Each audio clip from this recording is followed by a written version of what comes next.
Welcome to Dark Sites, the channel that explores the world of government, military and commercial dark sites extant, abandoned or demolished. But before we begin with today's episode, don't forget to like, comment and subscribe. Today's episode, Guernsey Civil Defence, Bunkers and Bombs. The Channel Islands are an archipelago in the English Channel off the French coast.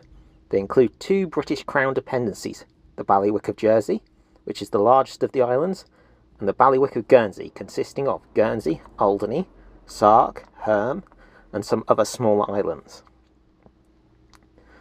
They are considered the last remnants of the Duchy of Normandy.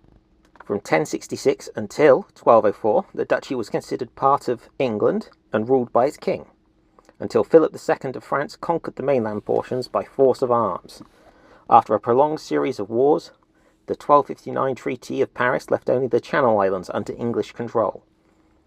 Although they are not part of the United Kingdom, the UK is responsible for the defence and the international relations of the islands. They inhabit the same constitutional position as the Isle of Man, with the status of territories, for which the United Kingdom is responsible, rather than sovereign states. They are not British overseas territories, like Bermuda, the Falklands Islands, or Montserrat, and they inhabit a slightly different constitutional position. But since you're not here for the dry workings of Britain's constitution, we will move on. After the German occupation in World War II, in the early 1950s, civil defence was reactivated on the Channel Islands at the same time as mainland Britain. On the mainland, this was short-lived, ending in 1968. But civil defence was retained in the Channel Islands and is still actively providing emergency cover for the islands until this day. On the island of Guernsey, this is provided by the Civil Protection Volunteers of the Guernsey Civil Protection Force. But what do the approximately 30 volunteers actually do? The Civil Protection Volunteers provide support to the emergency services in the event of an emergency or major incident in the Bailiwick of Guernsey. To help fulfil this role, as of 2015, they are trained special constables of the Guernsey Police Force, giving them substantial legal power to protect individuals and property. While Guernsey opened a new Joint Emergency Services Control Centre in 2015 to coordinate the response of the emergency services across the Bailiwick. These services are many and varied. To start with, on the Guernsey Island itself, the State of Guernsey Police, the Guernsey Ambulance and Rescue Service, and the Guernsey Fire and Rescue Service. At sea and in the air, the Guernsey branch of the Royal National Lifeboat Institution, with its 7-class lifeboat, and the Channel Islands Air Search, with its search plane Lion's Pride, who both provide rapid response search and rescue at sea for the islands. The smaller islands have their own services, such as Herm, with its community first responders, 3 special constables, and a voluntary fire service, all supported by the larger organisations on Guernsey.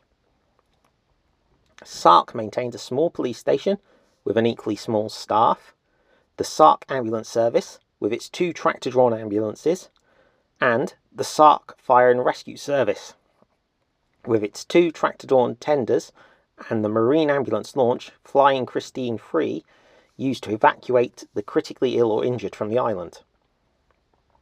Alderney maintains a fire and ambulance service, the only combined fire and ambulance service outside of Dublin in the British Isles. 5 locally based police officers form the Island Police Force, while the RNLI maintains an all-weather station on the island with a single Trent-class lifeboat. The Civil Protection Volunteers also work with or train with other groups.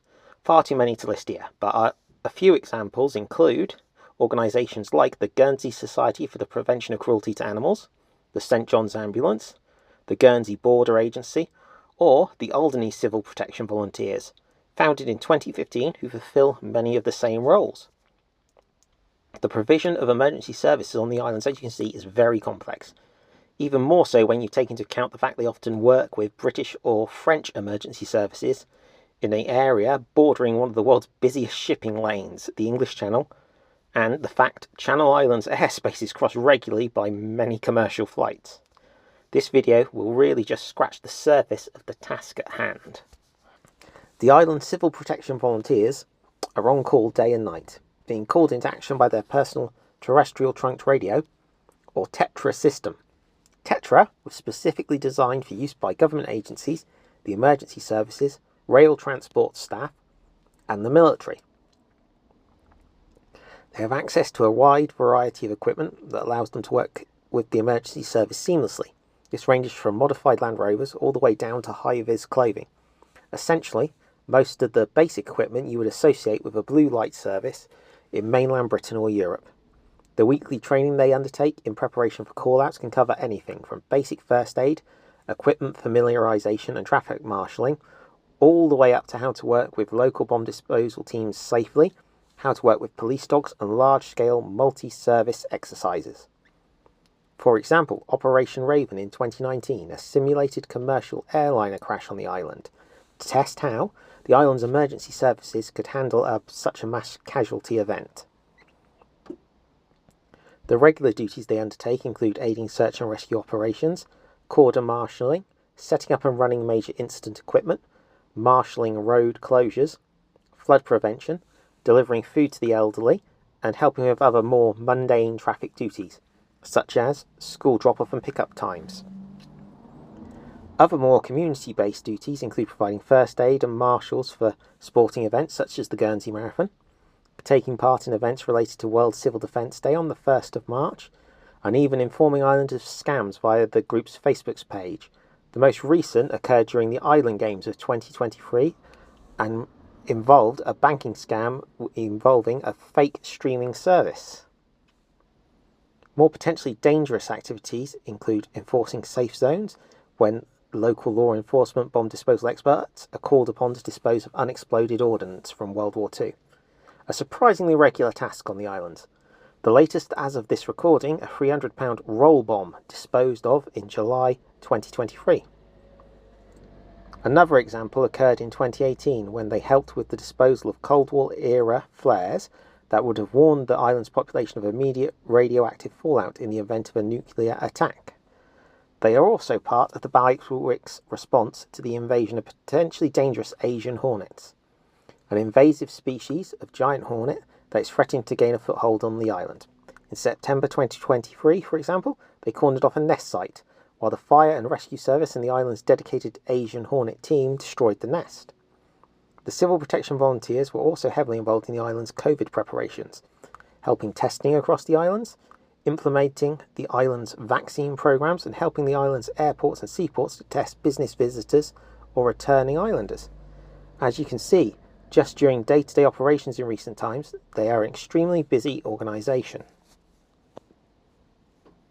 But dig deeper and things get really interesting. A skim through the Bailiwick's government's website will uncover PDF files on the Civil Protection volunteers' potential roles in major flood events and fuel storage events at the island's gas and oil storage facilities. The Civil Protection volunteers even have a role to help with public safety during radioactive events. Now, in the modern era, this mainly applies to a potential meltdown at the French nuclear reactor at Flamanville, or an incident at the nuclear reprocessing site at Le Hague.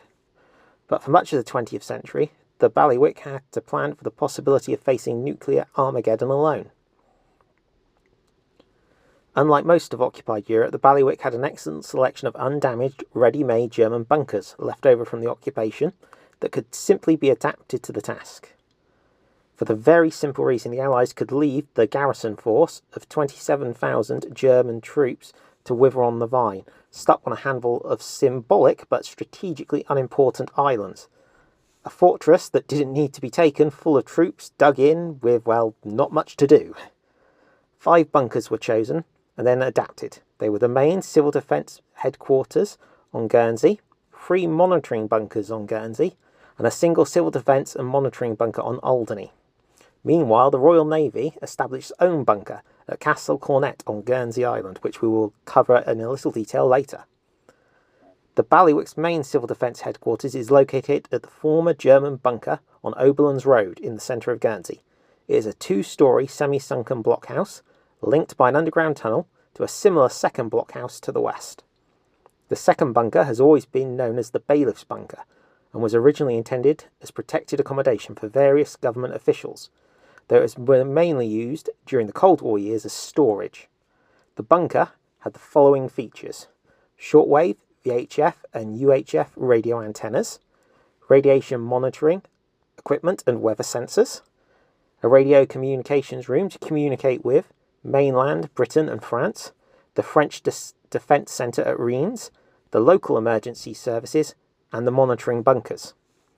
Communications links were provided by fax, Ortex, and SX50ECN, an emergency communications system.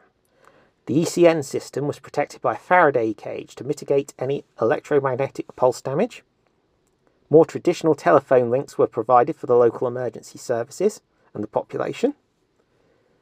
This bunker was also connected to a warning siren network to warn the islands of an imminent threat established in 1937.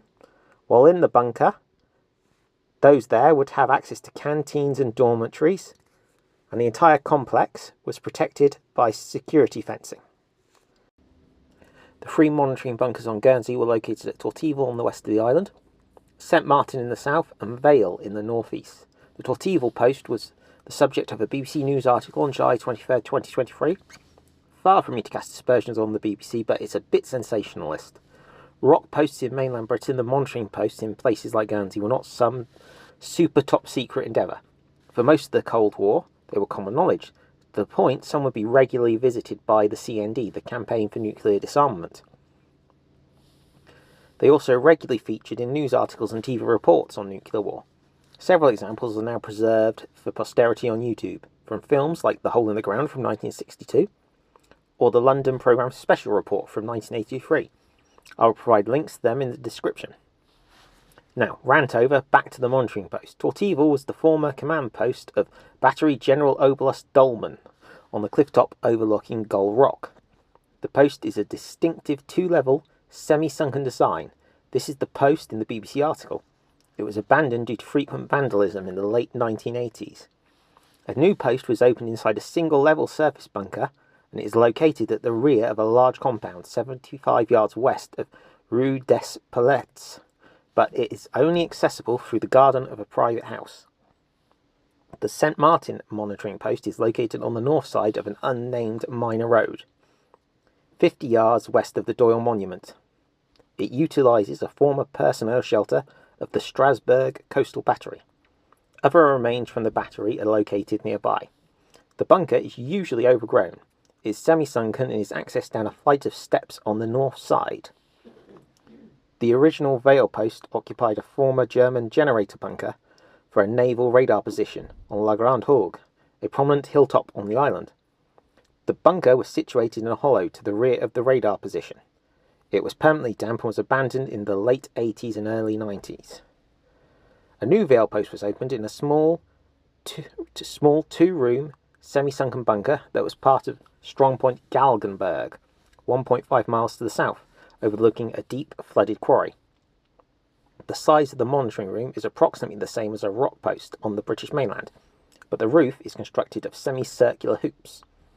The bunker had an extra room containing bunks, a food preparation area, and some space for storage. The Alderney Civil Defence Bunker was a World War II underground surgical hospital. After the war, the surgical bunker was adapted to house the island's Civil Defence Unit, which eventually ended up sharing with the Alderney Militia Army Cadet Force. The militia in its original form existed from 1337 until 1951, with detachments fighting at Ypres, Passchendaele, Cambrai and other battles during World War I, as well as gaining battle honours for older conflicts such as the Boer War, and also taking part in numerous other conflicts such as the English Civil War and the Napoleonic Wars. Though the militia forces of the islands were disbanded in 1940, islanders took part in several reconnaissance and raiding operations on the Channel Islands, providing valuable experience for D-Day, and numerous other less glamorous wartime roles. In 1984, the Alderney Militia was reborn as the Alderney Militia Army Cadet Force. It was reformed under the command of Colonel P.F. Walter MBE, a former officer with the British Special Air Service, the British Army's elite Special Forces unit. Although internally all parts of the bunker were linked together, the civil defence and the militia had their own entrances, complete with name plaques above each door. Until the early 2000s, the militia maintained an armoury in the bunker. Though I can find no sources to say if the armoury is still intact, it seems unlikely, as the Army Cadet Force was suspended approximately 10 years ago, around 2013. Unlike the other monitoring posts, in the event of a nuclear or chemical attack, the bunker was fully self-sufficient, with a ventilation plant and standby generators as of the early 2000s. The Royal Navy bunker at Castle Cornet was leased from the island between 1974 and 1994.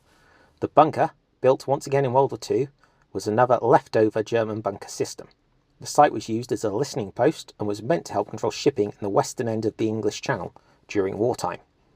Though the bunker was not part of the civil defence of the island in any literature I can find, I feel it's worth mentioning here as another point of interest. All 4 monitoring posts remained unmanned except in an emergency. They contain relatively standardised equipment, able to measure temperature, wind speed, wind direction and radiation levels, as well as radio equipment to communicate with each other and the headquarters bunker. Though in terms of layout and structure, they are all very different, unlike the almost always identical rock posts on mainland Britain. Today, the bunkers are retained or preserved to various degrees. The main bunker Oberlins is very much intact and still in regular use, though this is not widely advertised. The main uses are the serving as a communication centre for the Guernsey Civil Protection Force and a training facility for the emergency services on the island, though some photos and sources online suggest that as late as 2008, substantial amounts of Cold War era equipment remained in the bunker. Raynet, the UK's voluntary communication service, provided by licensed radio amateurs, also maintains a small operation in the bunker complex. Raynet's main job is to provide backup radio services for the emergency services and a variety of other government groups. They also provide radio services for a variety of sporting and charity events when requested. Raynet was founded in the aftermath of the 1953 East Coast floods, after amateur radio operators provided emergency radio communications in the affected areas. The other bunker sites are disbanded, as they were seen as legacy sites from the Cold War. Though in some cases the equipment may still exist, its effectiveness may not be up to the level desired for modern operations. In 2010, the established network of early warning sirens were decommissioned and replaced with an alert system, relying on traditional radio and social media. After it was decided sirens had come to the end of their practical lifespan and would be too expensive to replace. Slowly but surely, the Cold War era equipment has mostly been phased out, though a single siren was maintained for ceremonial purposes, mainly Liberation Day and Remembrance Day on the islands. But I quote, "Should the need for such functionality ever re-emerge, it is something Guernsey Civil Protection may well become involved with." Castle Cornet is maintained as a museum and historical monument, as well as the castle itself. 4 separate museums are maintained on site: the Castle Museum, the Guernsey Maritime Museum, the RAF 201st Squadron Museum, and the Royal Guernsey Militia Museum. Cold War era rooms were open to the public in 2015 after staff removed 9 tons of rubbish from the bunker complex. The Royal Navy had stripped the site when they left, and few Cold War era artefacts remain. Before I sign off, I would like to thank the jerseymilitia.co.uk, subbrit.org.uk, and David Hodge, Guernsey Civil Protection Officer, and the Guernsey Civil Protection Force as a whole, as they helped provide lots of interesting information that made this video possible.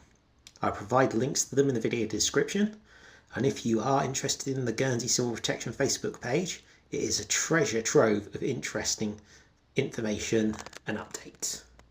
The Civil Protection Force do not maintain an independent website because of the lack of demand for such a site, and some of the work they do would not be appropriate for publication on a website. For now, they're sticking with a Facebook page, though you can find more information on the emergency planning section of the Guernsey Committee for Home Affairs website, some of which that is relevant I've covered here. But please remember the Civil Protection Force and most of the groups mentioned are all volunteer organisations and may not be able to respond to every request. Plus, as I hope I've illustrated, the Protection Force are very busy and have lots of life-saving work to do. Before we conclude this episode, I would like to say there's still a lot more to learn on this subject. If you're from the islands or know anything I've not covered, please feel free to contact me or sound off in the comments, as I feel this subject is more than worthy of a second video in the future. How would I rate this series of sites on the dark side scale from 0 to 10? It's only a 2. A series of interesting locations and throwbacks to the days of the Cold War. Those sites still in use have adapted with the times and are still relevant to the isolated islands whose easy access to outside world in the event of a crisis can't be guaranteed, while the Civil Protection Force provides reliable support to the emergency services in a community who would have to survive the early hours or possibly days of a major incident unsupported. Hope you liked the episode, and if you have ideas for future episodes, please leave them in the comments. Don't forget to like, share and subscribe, and enjoy the rest of your day.